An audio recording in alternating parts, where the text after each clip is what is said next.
je voudrais rappeler que le Festival d'Avignon reste sous-subventionné par rapport à ce qu'on attend de lui, par rapport à sa mission, par rapport au prestige qu'il a dans le monde. Il n'est pas sous-subventionné si on imagine qu'il est simplement une vitrine de 40 spectacles.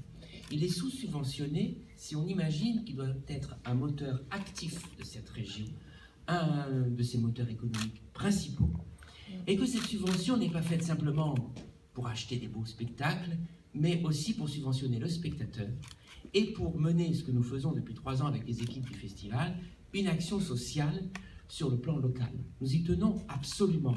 Le Festival d'Avignon, ça n'est pas que 3 semaines en juillet pour le territoire, c'est bien plus. Et ça, c'est une ambition que nous portons très haut. Je crois en plus que cette ambition est modélisante pour l'ensemble de ce qu'on appelle la décentralisation théâtrale.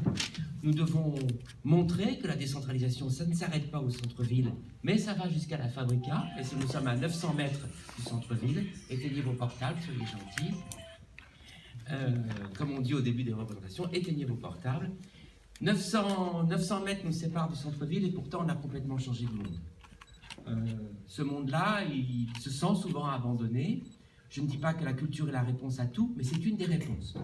Dans notre région, dans cette partie de notre région, car nous ne sommes pas sur la Côte d'Azur, c'est certain, la culture, c'est un moteur économique considérable. C'est la raison pour laquelle nous avons voulu nous battre pour l'obtention de ce label French Tech Culture, qui, je crois, est un véritable espoir de développement.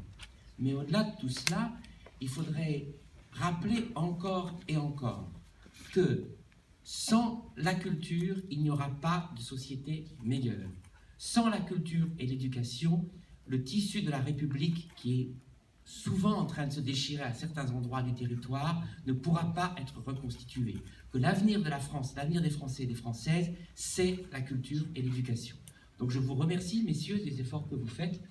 Je remercie de tous ceux qui font des efforts. Je remercie aussi le public, parce que c'est grâce au public que cette idée-là est toujours vivante. Merci beaucoup.